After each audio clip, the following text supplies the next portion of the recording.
Hey guys, it's Dr. Ourian. Welcome to another episode of Secrets of the Scalpel, Beverly Hills Plastic Surgery Exposed. We have another very exciting guest today. She's going to tell you a little bit about herself. We have Miss Rebecca Ariel Edwards. She was the previous former Miss California and current contestant for Miss Louisiana, Miss USA. We're going to talk about beauty, how it relates to pageantry and plastic surgery. So without further ado, welcome, Miss Rebecca. How are you? I'm so great. Thank you for having me. Thank you for joining us. I feel like our fields have so much in common. Yeah, it does. Beauty and what beauty really means. Yes. So before we get started, tell me a little bit about yourself. How did you get into pageantry? How does this process even work? I have no idea how you apply. How do you become Miss California? How does all this work? Oh my goodness. So I think I kind of have like an unusual story because my mom did pageants. So I grew up watching like Miss USA, Miss Universe, like my entire life, but I didn't get started until my late 20s. And so for the Miss USA system, for the most part, you just have to apply and you compete on the state level. You win your state pageant, you go to Miss USA, you win Miss USA, you go to Miss Universe. So right now I am on the path to getting to Miss USA by way of hopefully next year becoming Miss Louisiana USA. Wow, so this is kind of like in your DNA. Yeah, it is a little bit. I always looked at my mom as like my personal queen. And so for a long time, I just felt like maybe this isn't for me. And I just never tried it until one day I was like, what do I have to lose? And fell in love with pageantry. And it's just changed my life for the better. So there is no age limit. There's no particular age that you can apply or can't apply. It is open to all, I guess, above the age of 18. Yeah, for the Miss portion, I think it's like 18 or 19, and they got rid of the age limit. It used to only be 27, and now it's open to women above the age of 19.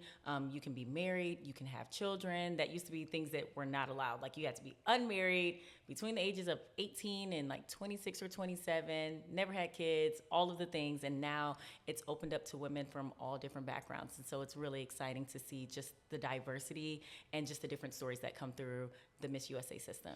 I love to hear that because now we're embracing beauty. Yes. We're coming out of this ideal kind of image of young ladies and now expanding it to the population where we really stand, and women who've had children, who've had changes to their bodies are still beautiful. Yes, absolutely. And it's so inspiring. Like one of my good friends, she is competing at Miss USA this year, and she is a mother of four.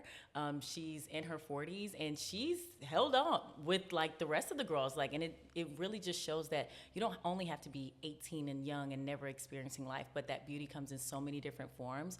And when you know what makes you beautiful, you can stand there in front of the girls who are only 18 or 19 and probably have good knees and good bones and all of the things and still be just as amazing and beautiful. So it's just inspiring. Right. And it's what I see the commonality and the common denominator between our worlds is beauty is what you feel on the inside. Yes. And you want to feel what you feel on the inside, on the outside. Yeah.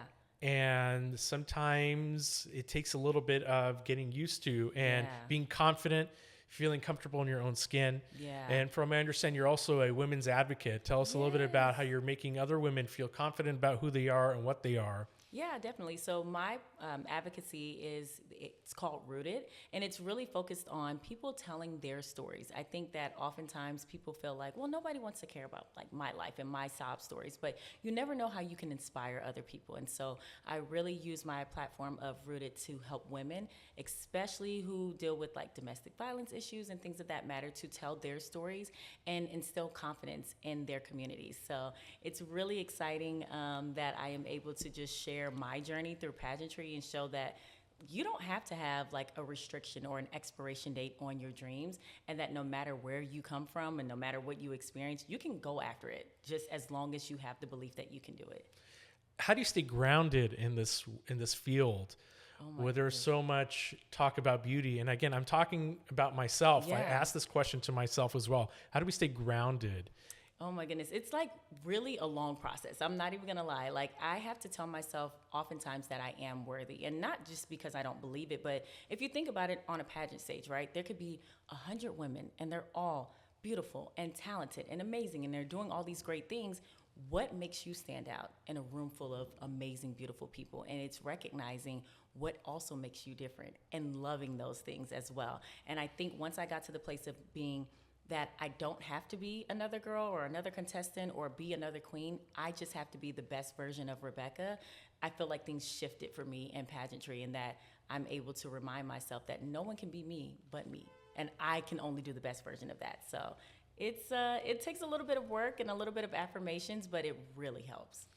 Tell me about how are we preventing from people objectifying the contestants and women, and changing that perspective on pageantry to making it, like you said, feeling confident on the inside and the outside. I think it's really more so pageant girls or just women in general speaking out and talking about their confidence, right? I think when you own it and say like, hey, I want to be able to strut on stage in my swimsuit and show off that like I've worked really hard and I feel great no matter what anybody else says, I think that takes away the power from other people objectifying women, and that you get to define what beauty is. And I think that that's the difference. And if more people were like more interested in just watching pageants and meeting pageant girls, they would see like, hey, it's not just pretty faces. Like everybody's super talented. They're super driven. They're changing communities just in their own ways. And so it takes away the opportunity to objectify them, because you're like, hey, this girl's got a long list of resume that she's doing a lot, and you get caught up more in that than the beauty. So I have a perhaps slightly controversial question for you. Okay, ooh, it's like on-stage question. On-stage question.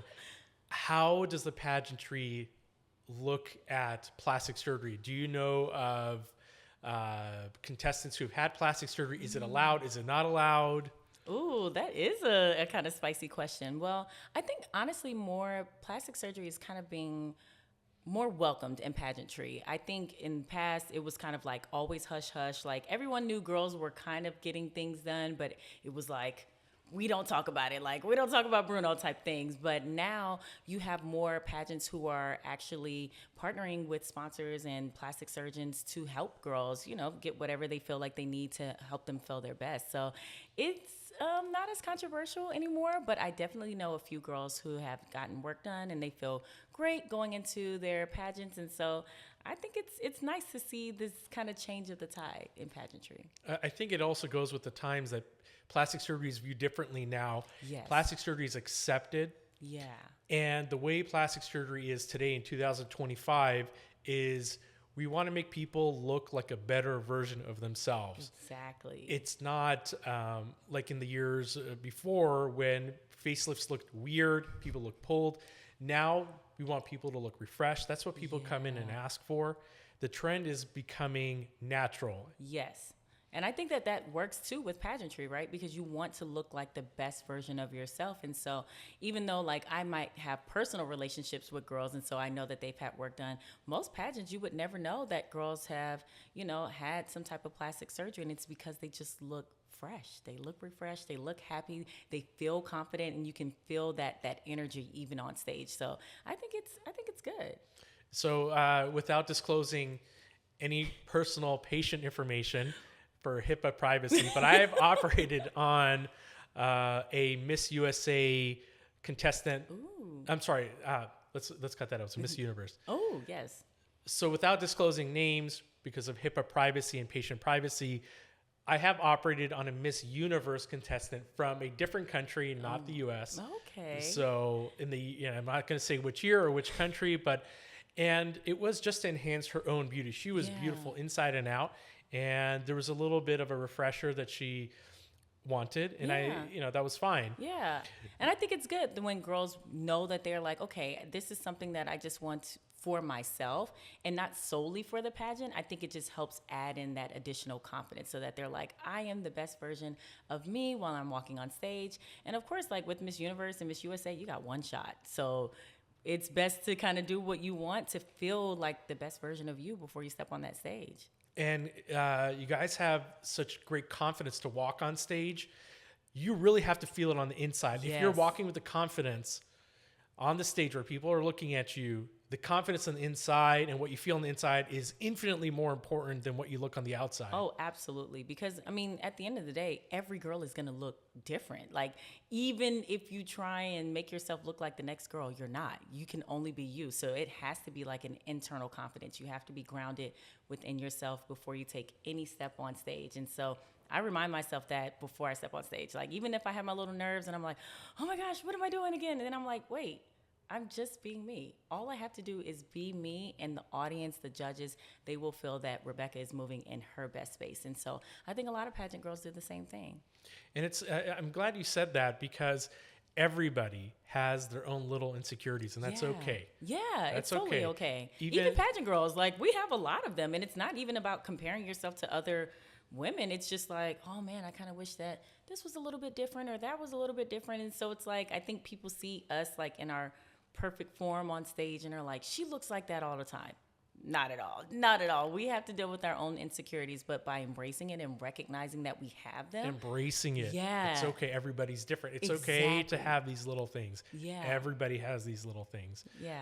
Which brings me to my next topic is social media, how that has changed our view of beauty, how that is, in my opinion, destroying younger girls.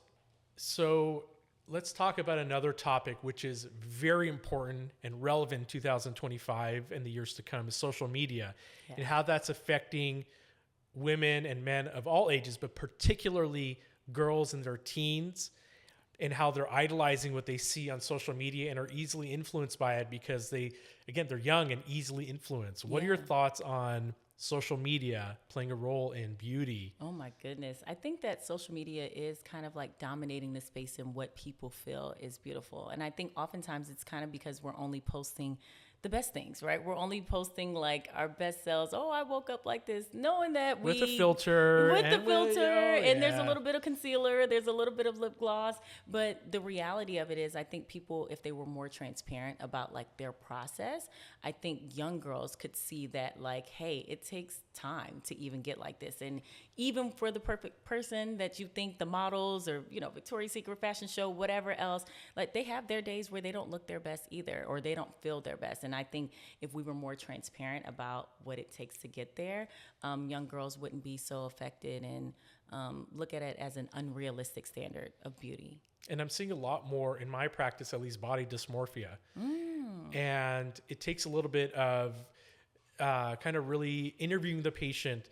The patients are coming for surgery to me, but I'm also interviewing them to see what they're thinking and if they're an appropriate candidate for surgery, because body dysmorphia, again, is becoming much more common.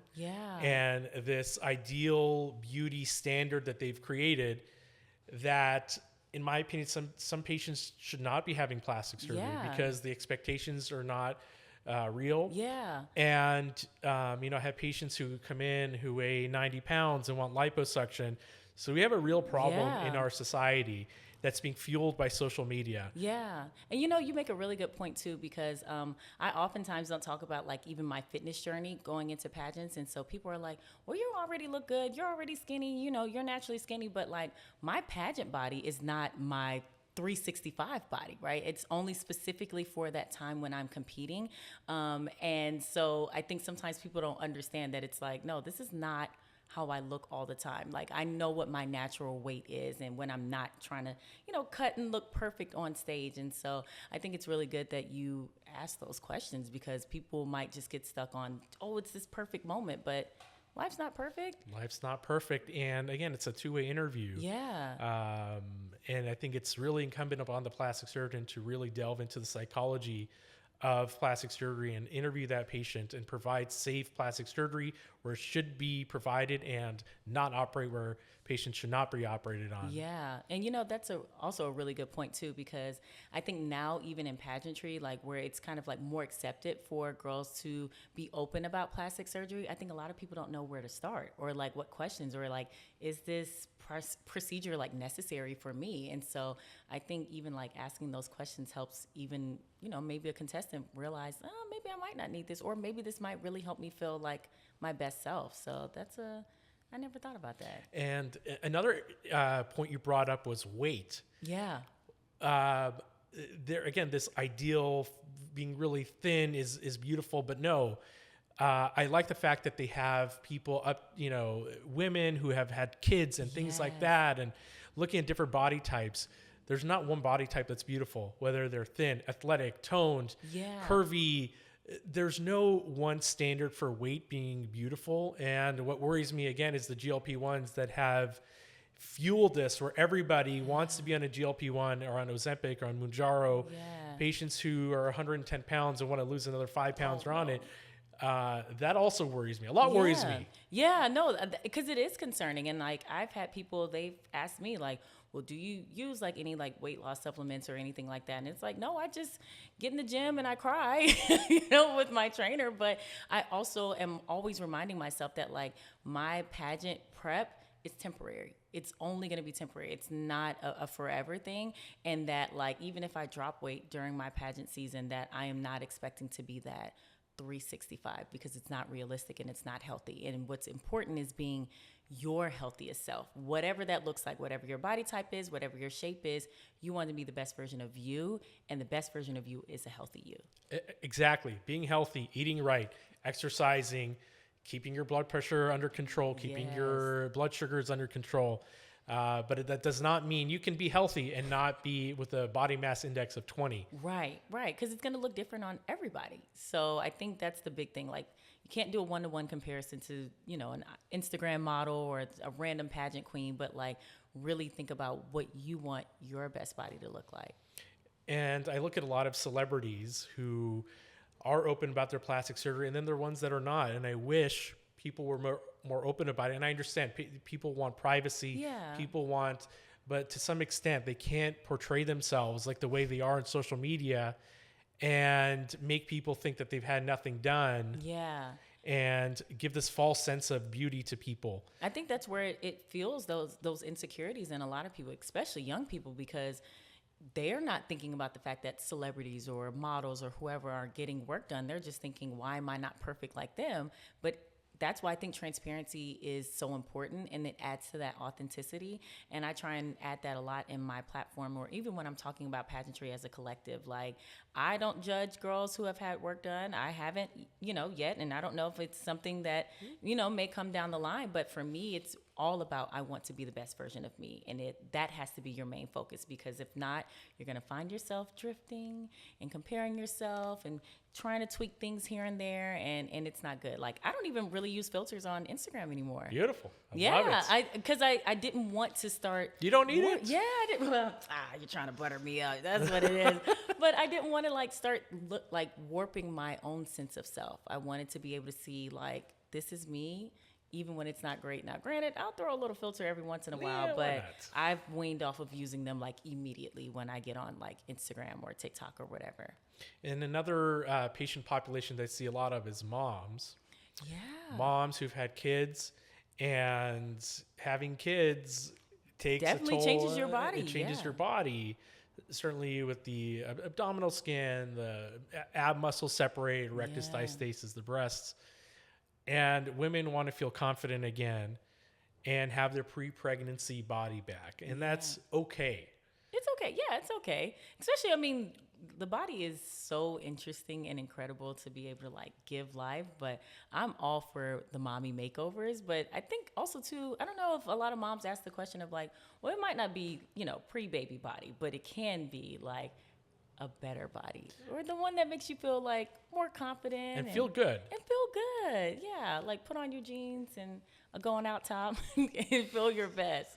So my question, especially now with plastic surgery becoming more open in pageantry, and so there are a lot of pageant systems that are partnering with plastic surgeons as sponsors.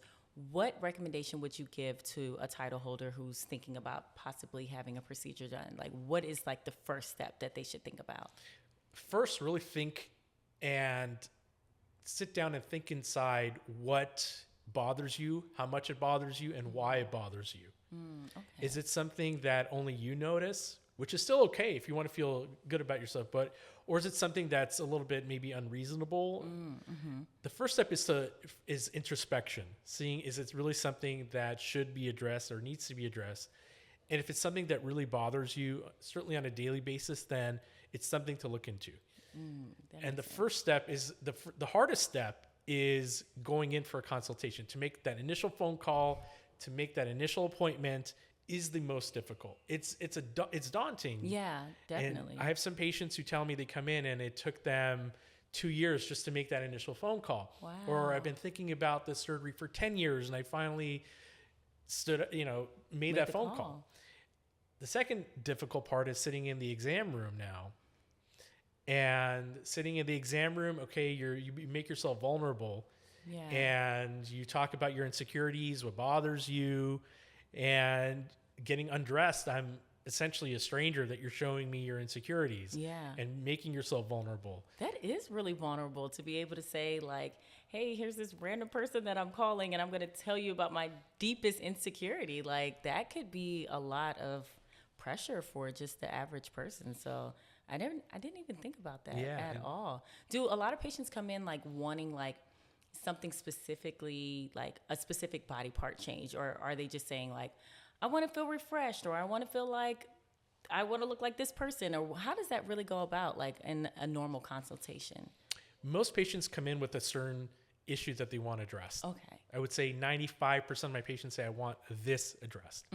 There are the 5% of patients who come in and say, what can you do to my face? What can you do to my... So those are a little bit more challenging because I'm not here to judge. Yeah. I'm not here to tell you what looks good or what doesn't look good. It's beauty is in the eye of the beholder.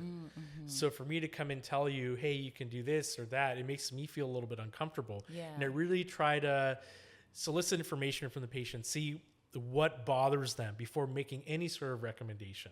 I like that.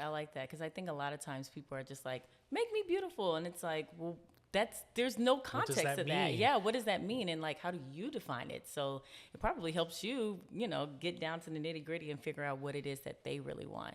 So you're kind of like a therapist too. Yeah, it's certainly a part of plastic surgery is being a therapist. Yeah. And again, trying to get information, trying to get some of the psychological aspects of this before jumping in. Again, making sure there's no body dysmorphia, making sure expectations are reasonable.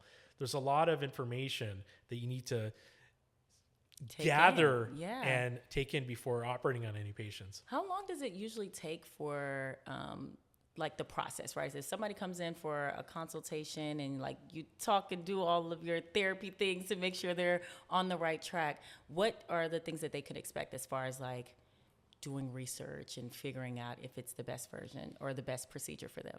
So what I do in my practice is I see the patient for the initial consultation.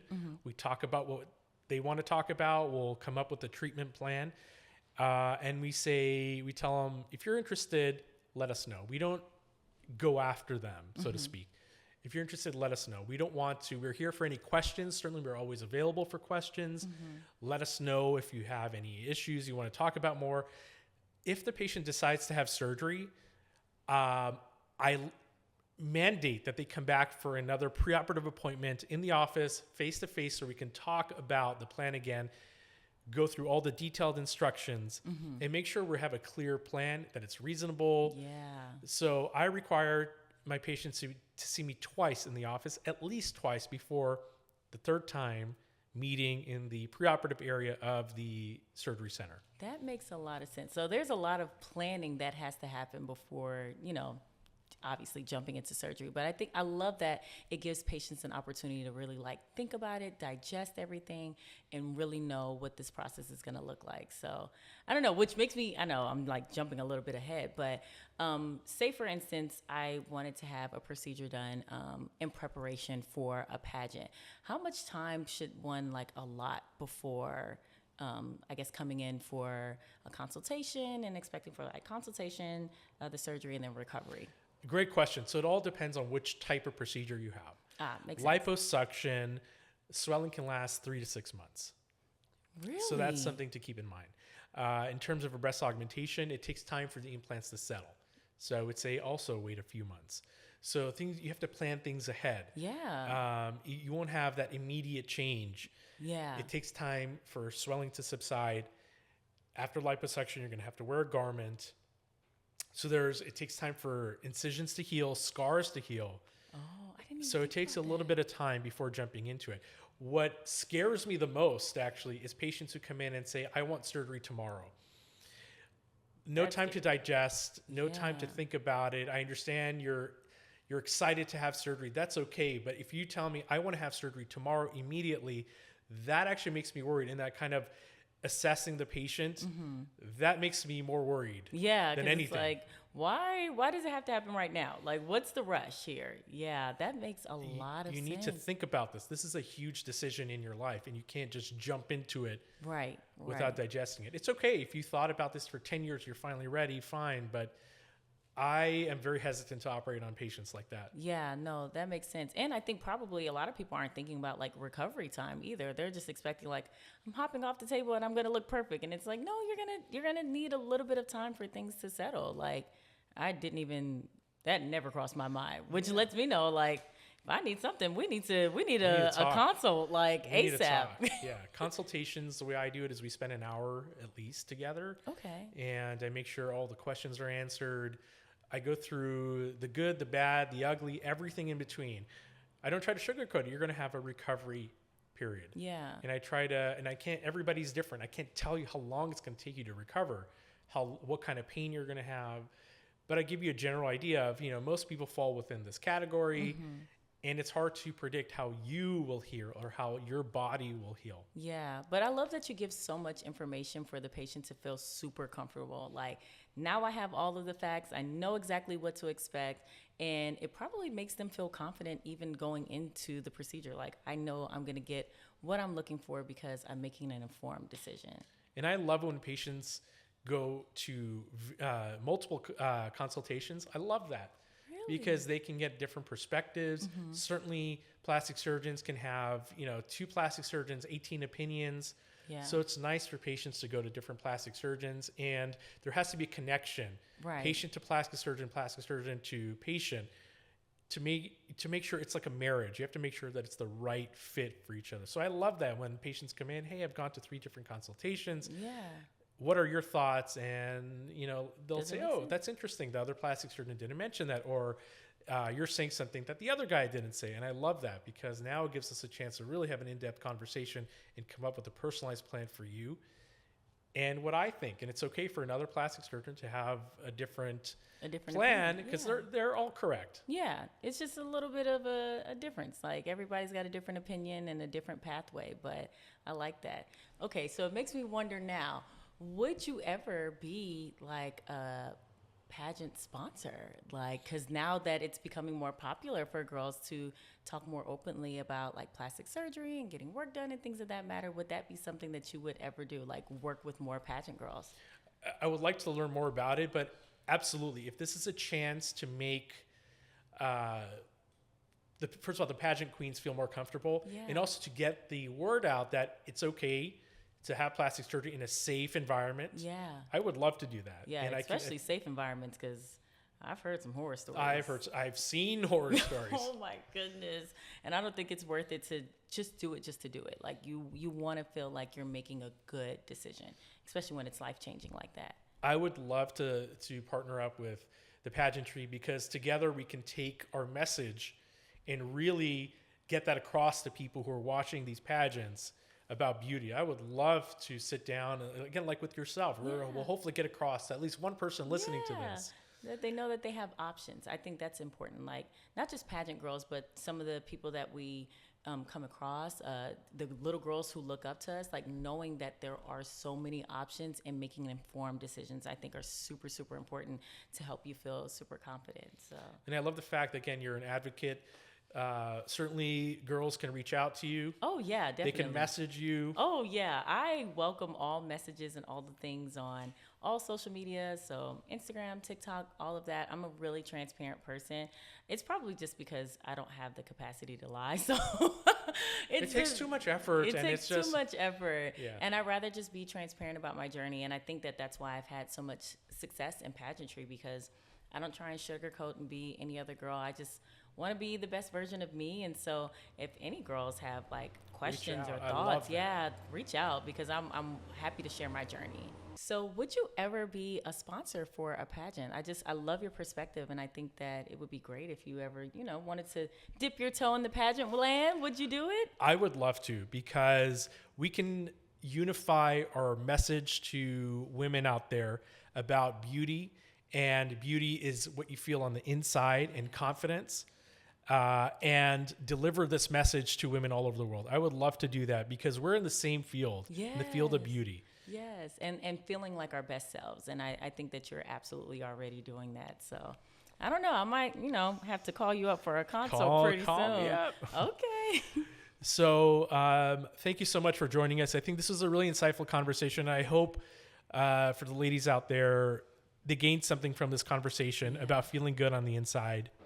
Beauty is subjective. It's what you feel on the inside. So tell us, how can we find you on social media?